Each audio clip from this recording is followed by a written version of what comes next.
요즘 많은 분들이 뭐 꼭 임신을 위해서가 아니라고 해도 건강을 챙기기 위해서 뭐 야채 스프다, 뭐 과일 주스다, 해독 주스다, 뭐 이런 것들 많이들 하고 계셔요. 근데 과연 이것이 올바르고 잘하고 있는지에 대해서는 한번 우리가 생각을 해봐야 합니다. 보통 사람들이 먹는 음식을 이제 몇 가지로 나눌 때 주식하고 부식이라고 나누잖아요. 그러니까 주식은 주로 식사의 용도로 먹는다 해서 주식이고, 이 부라고 하는 것은 액세서리, 뭐 그러니까 좀 곁들여서 먹는 정도 이렇게 생각을 해야 합니다. 근데 지구상의 어떠한 시대에 있어서도 이 야채 과일이 주식이 된 적은 없었다는 거예요. 우리가 뭐 사람이 잡식성이지 초식 동물은 아니지 않습니까? 그죠? 그런데 이 초식 동물 흉내를 내는 거예요. 그러니까 건강해질 수 없다라고 하는 것입니다. 자, 그래서 우리가 야채 과일이 좋다고 하는 것은 과도하게 육식을 하지 말라, 이 이야기로 받아들여야지 야채 과일만 주로 먹는 것은 해롭다, 이렇게 생각을 해야 합니다. 그러니까 마치 우리가 싱겁게 먹어라, 이 얘기는 과도하게 짜게 먹지 말라는 얘기지, 소금을 줄일수록 좋다, 적게 먹으면 좋다는 아니라는 거예요. 예, 그래서 그 부분에 행간의 숨은 뜻, 그 다음에 정확한 의미를 알아야 된다는 거예요. 그래서 야채 과일은 이제 어떤 면에서가 이제 좋지가 않냐. 만약에 한 끼를 야채 과일로 먹으면 가장 첫 번째 문제는 염분이 부족하다는 거예요.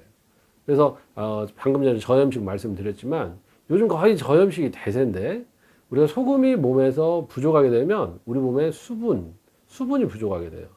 그래서 소금이 있어야 일정한 삼투압을 맞춰서 물을 우리 몸 안에 끌어들이는 거죠. 그래서 혈관에 물이 있어야 그것이 혈액이 되고, 또 관절에 윤활유가 되고, 또 점막에 진액이 되는데, 이렇게 야채 과일을 드시는 분들은 염분이 한 끼가 부족하게 된 거죠. 그래서 다른 사람의 3분의 2밖에 못 먹는 거예요, 소금을. 그래서 이 한 끼를 야채 과일로 먹는 사람들은 제일 첫 번째 염분의 부족을 야기할 수 있다. 그리고 우리나라 사람들은 음인이 많아요. 음인 중에도 또 소음인이 많은데 몸이 차가운 사람이 많다라고 하는 것이죠. 근데 야채나 과일은 센 것이죠. 그래서 이 센 것을 익히는데 내 몸에 있는 에너지를 다 써버린다는 거예요. 그래서 몸이 냉한 사람일수록 공복에 특히 야채 과일을 많이 드시는 건 좋지 않다. 그래서 보통 우리 3대 영양소를 얘기하죠. 요즘은 뭐 탄수화물 먹으면 거의 미개인 취급을 받는데 그렇지 않습니다. 우리 탄수화물 예전부터 잘 먹어왔고, 또 지속적으로 당을 내는데 탄수화물이 매우 필요하죠. 옛날에 머슴들이 막 한 장품씩 쌀밥을 먹는데, 그럼 그 머슴들은 다 죽었어야죠. 그렇지 않죠. 그래서 좀 생각을 해야 된다. 그래서 탄수화물, 단백질, 지방, 이 3대 영양소를 골고루 먹어야 한다. 그럼 결국 뭐냐? 곡류, 야채, 과일, 생선, 육류, 유제품, 이런 것들을 골고루 먹어야 된다. 그래야 영양소의 이런 어떤 균형, 조화가 이루어지는 것이죠. 이 사람의 치아도 어떻게 이루어져 있어요? 앞니빨 2개, 그죠? 그 다음에 송곳니 하나, 어금니 4개예요. 이 어금니 4개가 맷돌, 우리가 대구치, 소구치, 맷돌 구자를 쓰거든요. 절구 구자.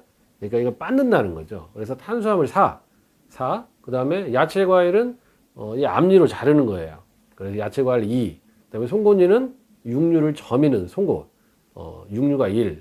그래서 탄수화물 4, 야채 과일 2, 또 육류 1의 비율로 드시는 게 임신을 준비하시든 그 어떤 것을 하시든 삶을 영위하는데 가장 황금적인 비율이라고 하는 것입니다.